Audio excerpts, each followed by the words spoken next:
बिल्कुल सही बता रहा है, कोई दिक्कत नहीं है। रीजनिंग नॉर्मल है, कोई दिक्कत नहीं, आदमी 20 में से 20 कर आएगा। मैथ है, आदमी 18 तो कर ही आएगा। अगर 2 क्वेश्चन अगर किसी ने 2D या 3D नहीं पढ़ रही, मैंने नहीं पढ़ी थी भाई, तो किस क्वेश्चन से टफ क्वेश्चन आया था? कोई टफ नहीं है, कोई टफ नहीं है भाई। हाँ, अभी 13 तारीख को जो था पेपर, 3D के जो क्वेश्चन है वे, सॉरी 3D वाले 2 क्वेश्चन है वे फॉर्मूला बेस से कुछ नहीं है। अच्छा। हाँ, और GS में थोड़ी करंट है, 4-5 क्वेश्चन लगभग करंट का है। 22 के पूछ रहा हूँ। हाँ, करंट भी कोई पहले नहीं है, अभी किया है मतलब नवंबर करंट पूछ रहा है। जी जी। हाँ, और जो है पेपर जो आ रहा है 60 से 65 के मिनिमम के करने लगा रहा है। और कोई जो कहता है ना कि 80 कर दूंगा मैं और 76 कर दूंगा, वो सब झूठ बोल रहे हैं। और जो बालक जो ब्रिलियंट है, जो एक्सपीरियंस वाले, मैंने सब देखे 65 या 60, उसके बराबर ही है। और पेपर इतना ही आ रहा है, ना ही नॉर्मल आ रहा है ना ही हार्ड आ रहा है, मतलब मिनिमम है। GS तुम्हारे इकोनॉमिक्स से 2 क्वेश्चन मिले थे और करंट के 3 क्वेश्चन आ रहे हैं, और तुम्हारे चक्रवर्ती ब्याज के 3 क्वेश्चन हैं, और तुम्हारे 3 क्वेश्चन प्रतिशत के हैं। और पेपर जो है बिल्कुल बढ़िया सा आ रहा, मतलब ठीक है पेपर, ऐसा नहीं है कि भाई खराब भी है अच्छा भी है। और टाइम टेकिंग क्वेश्चन आ रहे हैं बिल्कुल। बहुत इजी है पेपर या फिर नहीं, इजी भी नहीं कह सकते और जो ना ही हार्ड कह सकते, मतलब मीडियम है। मीडियम है पेपर। लेकिन सारे क्वेश्चंस अटेम्प्ट करने में टाइम लग रहा है कि नहीं? टाइम लग रहा है बहुत ज़्यादा। किसी की मैं खुद 16 क्वेश्चन करके, मेरा खुद पैराग्राफ छूट चुका है। अच्छा, 16 क्वेश्चन में।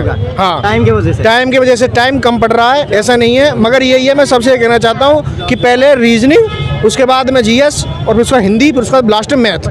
क्योंकि मैथ पकड़ोगे तो मैथ में ज़्यादा डबल टाइम लग जाएगा। क्योंकि क्वेश्चन जो है चक्रवर्ती ब्याज का क्वेश्चन ऐसा डाल रहा है वो घुमाने के लिए, उसकी लैंग्वेज ऐसी बदल रहा है कि उसमें घूमता आदमी, उसमें 1 या 1.5-2 मिनट पकड़ लेता है। तो मैथ का पोर्शन सबसे लास्ट में करना चाहिए। हाँ, मैथ और का इजी वाले सबसे फास्ट में करना। हाँ, मतलब ये मानो कि मैं तुम कोई भी चीज़ कर रहे हो ना, तो उसका ये मानो जैसे तुमने क्वेश्चन चालू किए, पहले उन क्वेश्चनों को करो कि जो आप पे आते हैं, मतलब सुपरफास्ट। और उसके बाद में लास्ट में उनको देखो जो तुमने मार्क रिव्यू कर दिए हैं, उसके बाद उन क्वेश्चन को करो। तो आपने पहले किस पोर्शन का किया है, उसके बाद किसका किया है? मैंने पहले रीजनिंग की थी, उसके बाद GS, उसके बाद में मैंने हिंदी करी, हिंदी के बाद मैथ के बाद में मैं जैसे ही दोबारा हिंदी पाया, उसके बाद में हिंदी के पैराग्राफ मेरे 4 क्वेश्चन छूट चुके हैं। पैराग्राफ इजी आ रहा है और हिंदी में जो है ठीक आ रही है हिंदी, और 2 क्वेश्चन सर्वनाम के हैं। अच्छा। और ये पूछने के लिए आ रहे हैं इनमें से कौन सा सर्वनाम का मतलब संकेतवाचक आ गया, तो इसमें से कौन सा नहीं बन सकता। और विलोम शब्द ऐसे आ रहे हैं कि विलोम शब्द बोलेगा ये इसका क्या बन सकता है, जैसे निर्माण का विलोम, तो ये कौन सा इसमें से बन सकता है। अच्छा, तो कितने क्वेश्चन अटेम्प्ट किया? मैंने 65 किए हैं। 65 उसमें से एक्यूरेट 65 किए हैं। उसमें से मैंने एक भी तुक्का नहीं मारा, और बाकी 65 पूरे के पूरे क्वेश्चन मैंने, जो कोई अपनी ओर से गलत हो गया उसका तो अलग है, यानी 65 अपनी ओर से एक्यूरेट करे हैं, एक्यूरेट। चलिए, और जो बाकी क्वेश्चन है वो छूट गए हैं, छोड़ ही दिए, मतलब जो मानो क्वेश्चन 60 के 65 के बराबर में आ रहा हो क्वेश्चन। ऐसे क्वेश्चन बना के क्या फायदा, नहीं तो नेगेटिव मार्किंग भी है इसमें। हाँ, नेगेटिव मार्किंग है, 0.5 की नेगेटिव मार्किंग है। बचना चाहिए। बस यही है, पेपर तुम्हारा टैकल करने के लिए बढ़िया है, कोई ऐसी वो नहीं है कि, और जो झूठ बोलते हैं ना मैं 76 कर दिया कि मैं 80 कर दिए मैंने, वो सब माइंड डाइवर्ट करने वाले हैं, दिमाग ख़राब करने वाले हैं। सीधी बात यही है कि जो तुम पे आता उसको करो पहले। मेरा बढ़िया रहा। कितने क्वेश्चन अटेम्प्ट किया आपने? मैंने 63 करे 80 से। 63? हाँ। इतना कम क्यों?